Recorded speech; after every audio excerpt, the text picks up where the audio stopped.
El 24 de febrero de 2022, Rusia invadió Ucrania, confiada, arrogante y segura de una victoria en 3 días. Kiev caerá en 72 horas, decían.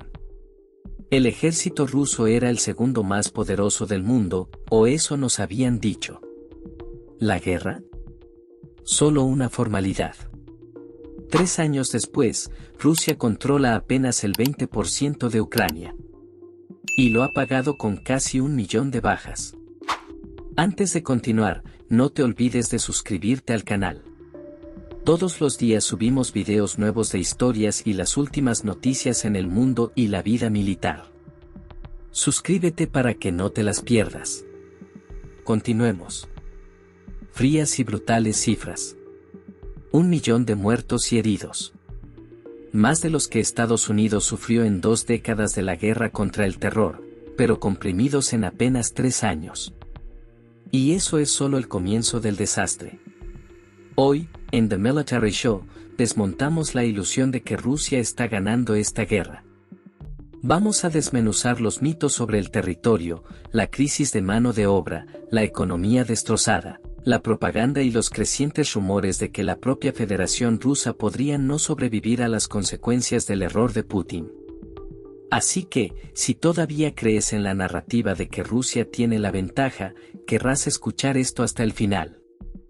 Empecemos con las cifras frías y brutales. La evaluación del Institute for the Study of War de febrero de 2022 afirma que Rusia capturó aproximadamente 4.200 kilómetros cuadrados de territorio ucraniano el año pasado, la mayoría en la zona de Donetsk.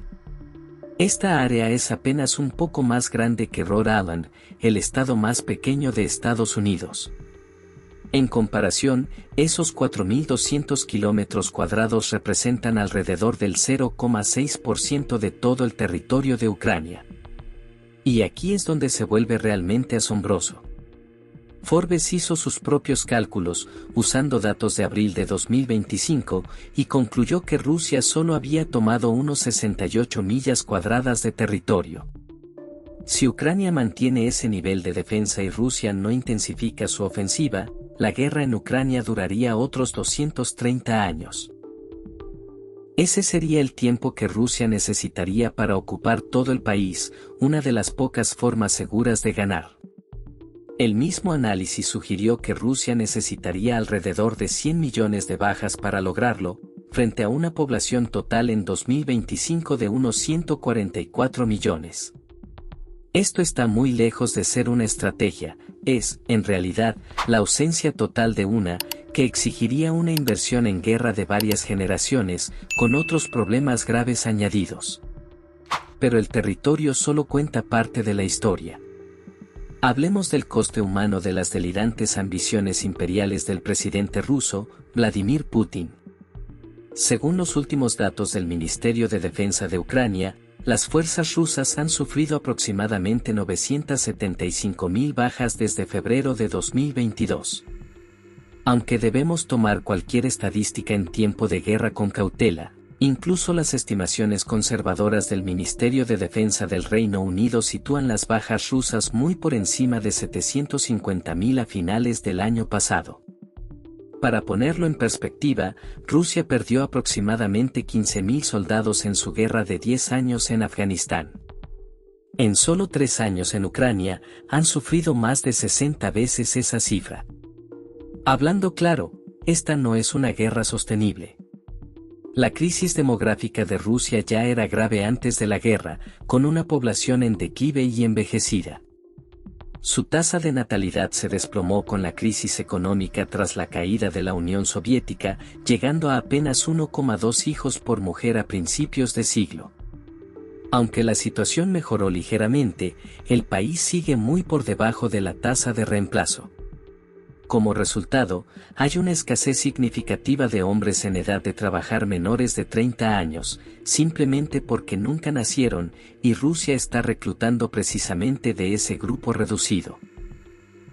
Ahora, si a eso sumamos no solo las pérdidas directas en el frente, sino también los aproximadamente 920.000 rusos que han huido del país para evitar el reclutamiento, Hablamos de casi 2 millones de hombres en edad de trabajar eliminados de la economía y la sociedad rusas en apenas 3 años, agravando la crisis demográfica. En pocas palabras, Rusia literalmente se está quedando sin personas para enviar a esta picadora de carne. Pero para entender la magnitud de la tragedia que probablemente se avecina para Rusia, hay que retroceder al inicio de la invasión. Los planificadores militares rusos estaban tan seguros de que celebrarían en Kiev en cuestión de días que empacaron uniformes de desfile. Los planes de combate entregados a las tropas indicaban que debían prepararse para una resistencia ligera seguida de tareas de ocupación. De hecho, la logística militar rusa estaba diseñada bajo el supuesto de que Ucrania colapsaría casi de inmediato. 3 años después, esas suposiciones no solo parecen erróneas, sino completamente delirantes. En lugar de un rápido desfile de la victoria, Rusia quedó atascada en la guerra convencional más larga en Europa desde la Segunda Guerra Mundial. Su famosa fuerza aérea fracasó en establecer superioridad aérea. Sus fuerzas blindadas fueron diezmadas por armas antitanque portátiles y drones. Sus unidades de élite sufrieron pérdidas catastróficas en las primeras fases, obligando a Rusia a recurrir a reclutas mal entrenados, convictos y mercenarios extranjeros. El Center for Strategic and International Studies, CSIS, publicó un demoledor informe en septiembre de 2024 titulado The Russia-Ukraine War, A Study in Analytic Failure. La conclusión: la planificación militar rusa fue quizá el mayor fracaso de inteligencia del siglo XXI. El Institut Francais des Relations Internationales, IFRI, coincidió, señalando que Rusia abandonó sus canales logísticos tradicionales debido a la creencia errónea de que la guerra no duraría más de unas pocas semanas. En resumen, Putin sostuvo la ilusión de que Rusia era una gran potencia militar, pero su ejército no tenía la planificación ni la logística para respaldarla. Debido al secretismo en torno a los planes de invasión, muchos altos mandos no conocían el alcance real de la operación y no lograron abastecerse adecuadamente antes de que la guerra comenzara de lleno. Esto llevó a graves escaseces de suministros en los cruciales primeros meses de la guerra, cuando Rusia mantenía la iniciativa. Tras el rechazo inicial en el aeropuerto de Hostomel, que fue esencialmente el Hail Mary de Rusia para conquistar Ucrania con pérdidas mínimas, Rusia no logró hacer un seguimiento adecuado, mostrando una falta significativa de adaptabilidad que se ha vuelto una necesidad en la guerra moderna. Pronto, Ucrania recuperó la mayor parte del territorio que había perdido en la invasión inicial, y el conflicto se convirtió en una guerra de desgaste. Los canales de propaganda rusos seguían promoviendo la idea de que la guerra era un hecho consumado, celebrando pequeñas ganancias tácticas de unos pocos kilómetros cuadrados. Pero, en realidad, Rusia está perdiendo una guerra contra sí misma al quedarse sin dinero para financiar el esfuerzo bélico. En el papel, Rusia mantiene el puesto número 11 en la lista de las economías más grandes del mundo. Pero si quitamos la fachada, la situación es problemática como mínimo. Las sanciones occidentales han diezmado los sectores tecnológicos, paralizado el sistema bancario y aislado a Rusia de los mercados globales. A finales de 2024, el rublo había perdido un 23% de su valor frente al dólar estadounidense, con un tipo de cambio que fluctuaba diariamente, creando una incertidumbre incomprensible sobre el verdadero estado económico del país.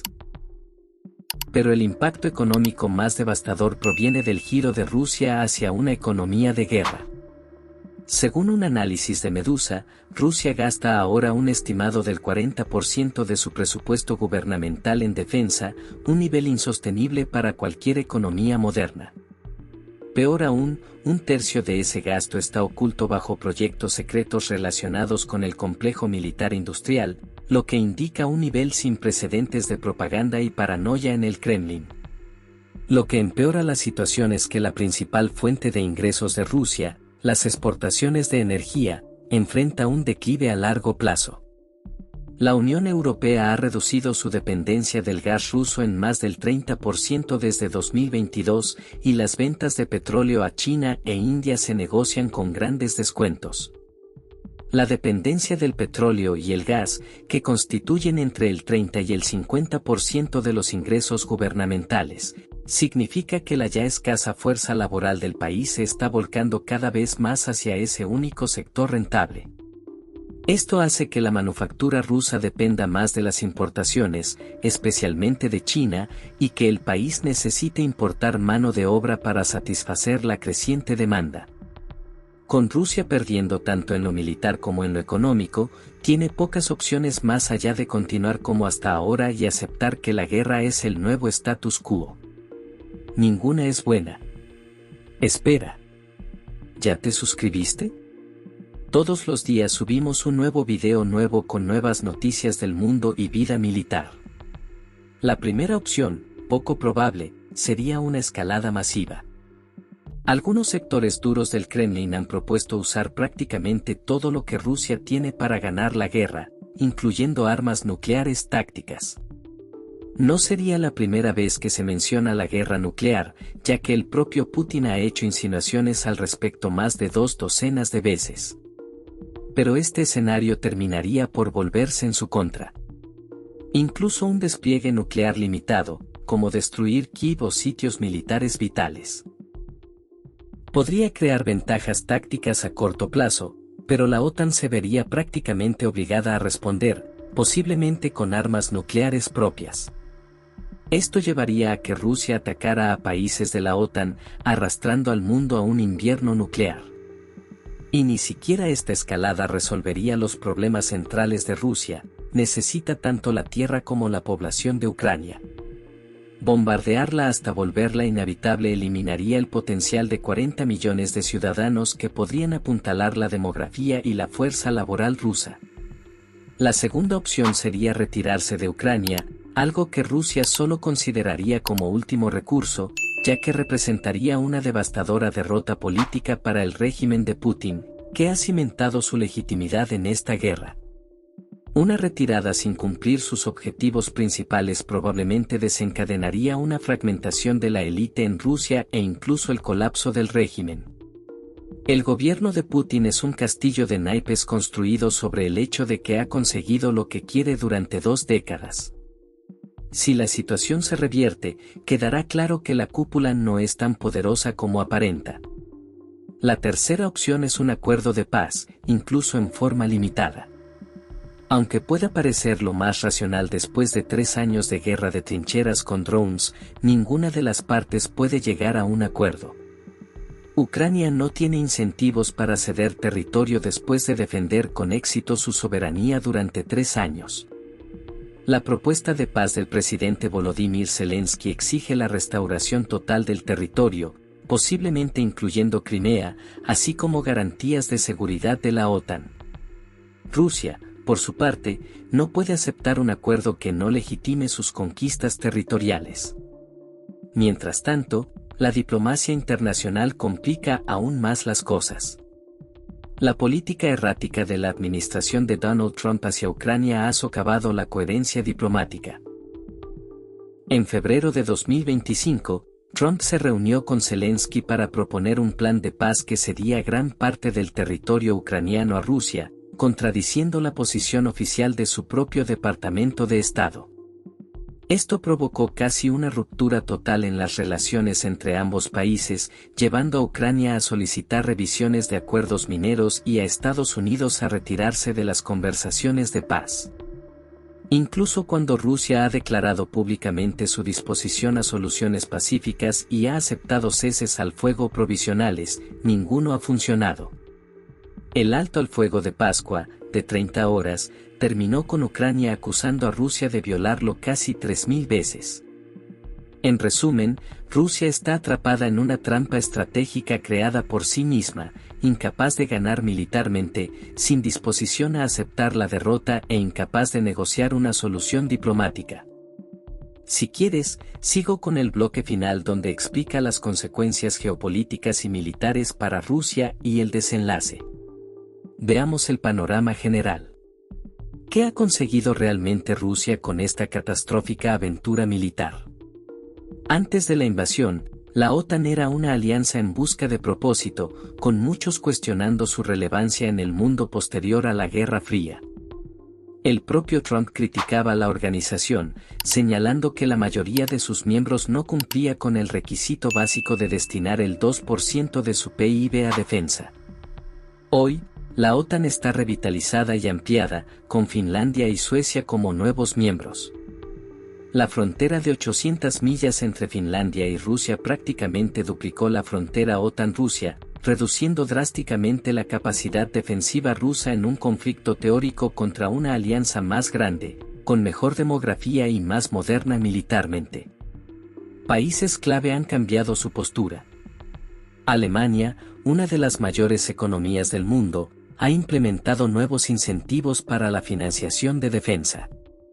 Polonia, que fue miembro del Pacto de Varsovia, planea crear el mayor ejército permanente de Europa. Suecia y Finlandia han llevado sus complejos militares industriales al límite, enviando prototipos de equipo vital a Ucrania y asociándose con contratistas de Estados Unidos y el Reino Unido para entregar armamento más letal.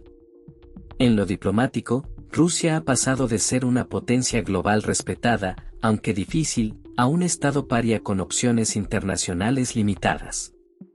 Su mayor socio comercial dejó de ser la UE y pasó a ser China, un país aún más dependiente de recursos y capaz de presionar a Rusia para obtenerlos en sus términos. Todo esto proviene de un problema central, la enorme brecha entre el poder militar que Rusia proyectaba y su rendimiento real en combate. Antes de febrero de 2022, su ejército era considerado la segunda fuerza más formidable del mundo. Los analistas citaban rutinariamente sus 1.320.000 efectivos activos, 2 millones de reservistas, 6.000 tanques y 4.000 aeronaves como prueba de su fuerza abrumadora. Los desfiles militares anuales mostraban equipos supuestamente de vanguardia como el tanque T-14 Armata, el caza furtivo Su-57 y misiles hipersónicos. El índice Global Firepower clasificaba a Rusia como segunda potencia militar, solo detrás de Estados Unidos, y los planificadores militares occidentales desarrollaban estrategias enteras para contrarrestar esa amenaza. Cuando el segundo ejército más grande invadió a un vecino más pequeño, las estadísticas no importaron. En lugar del temido coloso ruso, vimos paracaidistas de élite enviados a Hostomel sin apoyo adecuado, columnas blindadas de 64 kilómetros quedándose sin combustible a pocos kilómetros de su frontera, tanques desplegados sin infantería de apoyo, ataques masivos de infantería al estilo de la Primera Guerra Mundial, camiones con llantas comerciales inservibles fuera de carretera, aeronaves incapaces de suprimir defensas aéreas ucranianas y tanques T-62, T-55 e incluso posiblemente T-34 de la Segunda Guerra Mundial enviados al frente. Quizás lo más condenatorio fue que incluso el equipo moderno estaba lleno de defectos. Tanques T-90M con bloques de blindaje reactivo rellenos de arena y cemento en vez de explosivos. Helicópteros y cazas con sistemas de navegación tan poco fiables que los pilotos pegaban GPS comerciales en el tablero. Los T-14 Armata aparecieron brevemente en 2023 antes de ser retirados, ya fuera porque fracasaron o por ser demasiado costosos para arriesgarlos frente a drones baratos. Los Su-57 han realizado solo misiones limitadas de bombardeo desde la seguridad del espacio aéreo ruso. ¿Cómo pudo la cúpula militar rusa equivocarse tanto sobre sus capacidades y sobre la resistencia ucraniana? La respuesta revela algo fundamental sobre la Rusia de Putin. Sus servicios de inteligencia creían que las fuerzas ucranianas colapsarían de inmediato y que la mayoría de los ucranianos recibiría a las tropas como liberadoras. Esto no fue solo un error militar, sino un fracaso total para entender la realidad, alimentado por la propia maquinaria propagandística que Putin había creado para sostener su poder. Uno de los defectos fatales de su régimen autoritario es que depende por completo de la imagen de Putin como líder. Esto solo es sostenible mientras el autócrata se mantenga en el poder, lo que puede dañar gravemente la estabilidad a largo plazo del país. El ex asesor del Kremlin, Gleb Pavlovsky, lo dijo claramente en abril de 2022, esta es decisión personal de Putin. Nadie, ni yo mismo, entendió lo obsesionado que estaba con Ucrania. Subestimamos el grado de decadencia del gobierno ruso. El propio ejército se convirtió en víctima de esta realidad distorsionada. La corrupción era endémica pero invisible en los informes oficiales. Los ejercicios militares eran puestas en escena más que entrenamientos reales. El mantenimiento de equipos existía solo en el papel mientras el material se deterioraba en almacenes. La doctrina militar rusa, heredada de la era soviética, estaba orientada a defender la madre patria contra una invasión de la OTAN, no a lanzar invasiones prolongadas. Esa estructura centralizada podía ayudar en la defensa, pero fomentó la corrupción y el acaparamiento de poder bajo Putin. Espera. ¿Ya te suscribiste? Todos los días subimos un nuevo video nuevo con nuevas noticias del mundo y vida militar. Con el desgaste creciente, existe la posibilidad de que Putin sea destituido, cargando con toda la culpa del desastre, mientras otros políticos busquen salvar su reputación. Sin embargo, el sistema político actual no tiene un sucesor claro, y el régimen entero podría no sobrevivir un cambio de liderazgo, abriendo la puerta a un colapso del propio Estado ruso. Ese colapso podría desarrollarse en 4 fases.